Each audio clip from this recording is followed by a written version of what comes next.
season, the Chiefs still managed to clinch their 8th consecutive division championship with a come-from-behind 25-17 win over the Bengals, securing the number 3 seed for the playoffs. But they didn't erase some of the doubts that surround this team. So, RC, do you believe the Chiefs have a Super Bowl run in them? Nope, I don't.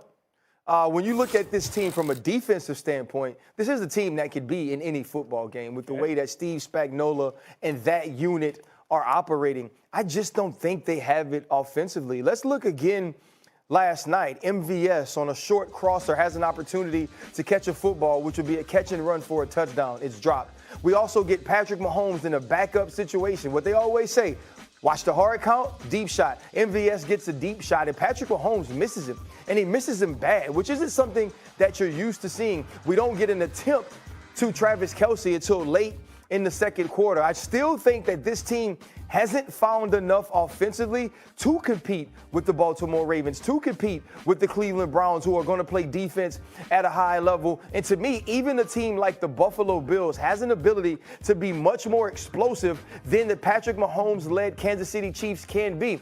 Is this a team you want to play? Hell no, right? Because they got the best player in the world at the quarterback position. But even he, in this moment, is not playing at an elite level. Patrick Mahomes doesn't look comfortable playing behind those offensive tackles. And what you're telling me is when they play the Baltimore Ravens, when they play the Cleveland Browns, you're going to go out and block Justin Madubuike. You're going to go out and block Myles Garrett. If Kyle Hamilton is healthy, you're going to find a way to protect him when those blitz packages of Mike McDonald are coming at Patrick Mahomes.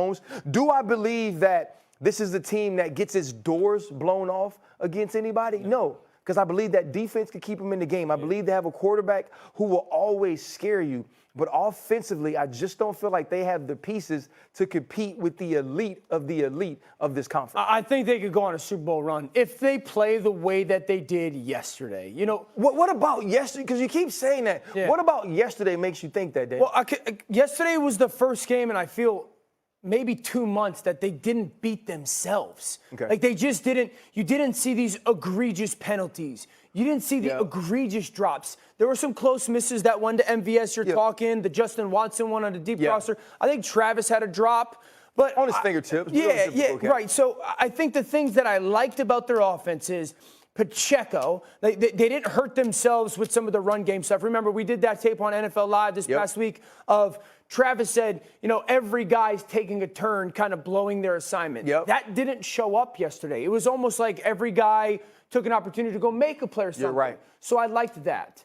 Rashee Rice, for a couple weeks, we said, like, hey, that's got to be the focal point of the pass game. We saw him take another step forward. He's becoming a very dynamic and reliable wide receiver. So offensively, I sat and I said, if they were a little bit better on third down, this game's a blowout, and they win by 3 touchdowns. Now, they got to be better on third down. There's no question. But some of those third downs are so close. I think they had a drop in another situation. So I just sit here and I go, that was the first game that I watched finally. They go down 17-7. I'm like, ooh. And all I kept saying was, here come the Chiefs. Here come the Chiefs.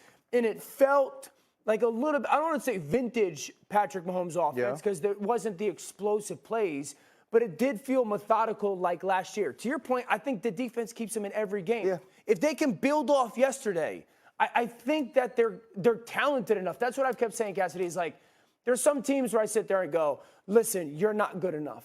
You're not. They're talented enough individually. And I think if they get out of their own way, finally for the first time like they did yesterday, they can go on a run. I believe that. I just wonder if like drop passes have something to do with talent, or is it kind of like the yips or some sort with this team? Like when it comes to like the receivers, are they the reason this team won't make it to the Super Bowl solely? I still think if they don't make it, it'll be because of the tackles. That's what I think it is. Yeah, I don't. I've never seen a team. You've been around the NFL for 30 years, probably. I've been around. I've never seen a team not make it because of drops.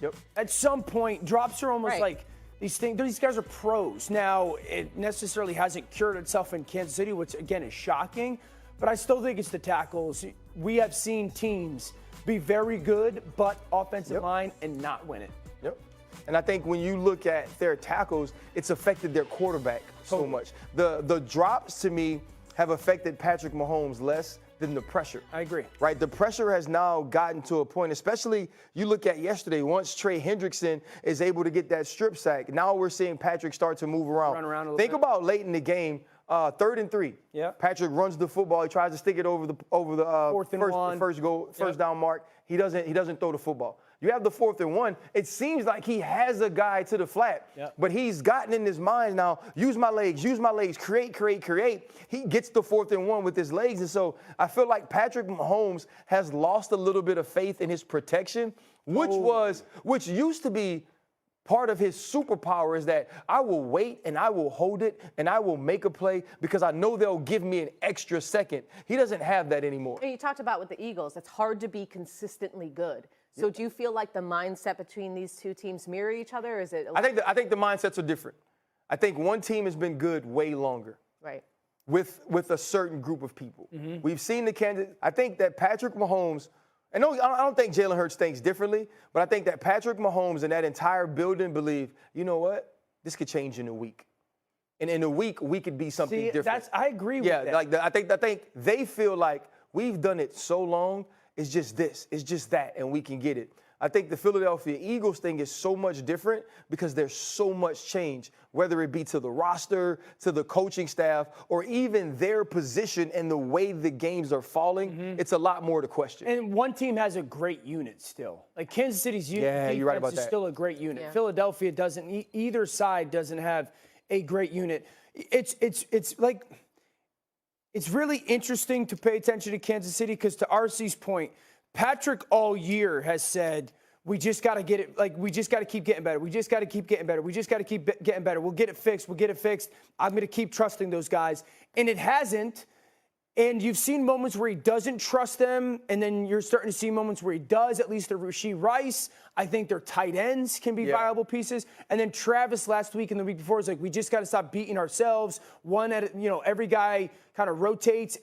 And so when, at least in my experience, when players say that, they say it because they believe it. Like, they say it because they sit there and they watch the tape and they know that they're capable of more and that they're close. And it's all self-inflicted stuff. Right. And champions control that.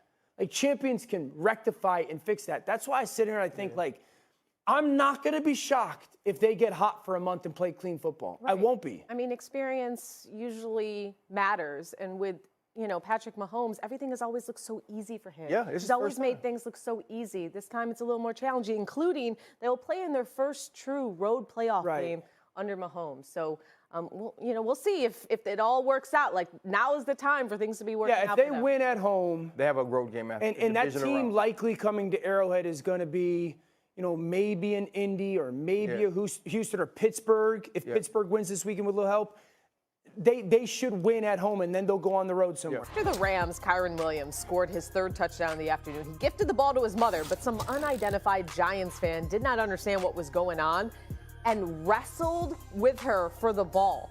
Bro, who raised you? I know. Like, she was not having it, though. How about that, Dan? How about that ball protection? First of all, shout out to his mom. Second of all, where's the adult men around? Is she hugging that dude next to her? Because, like somebody got to stop the guy from trying to take the football from a lady.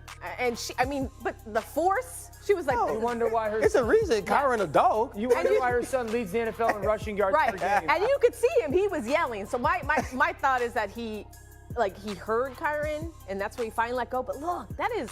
Why would that guy think to himself, Kyron Williams is giving me in my Saquon Barkley jersey the football? Right, exactly. He's going out of his way to jump into the stands for me. Shout out moms, though. Shout out moms. Shout out moms. That's how my wife is when we play sports with our kids or whatnot and her friends. She goes into ultra psycho competitive mode, and I'm always like, yo, you gotta chill. Looks like it. You know who you married. That's exactly Real talk. You know who you married, bro. Yeah. So are you the quiet one at the game, and your wife is like the? I'm the person that's the only moment in my life when I'm not competitive. Right. Like sometimes when I'm just with the boys,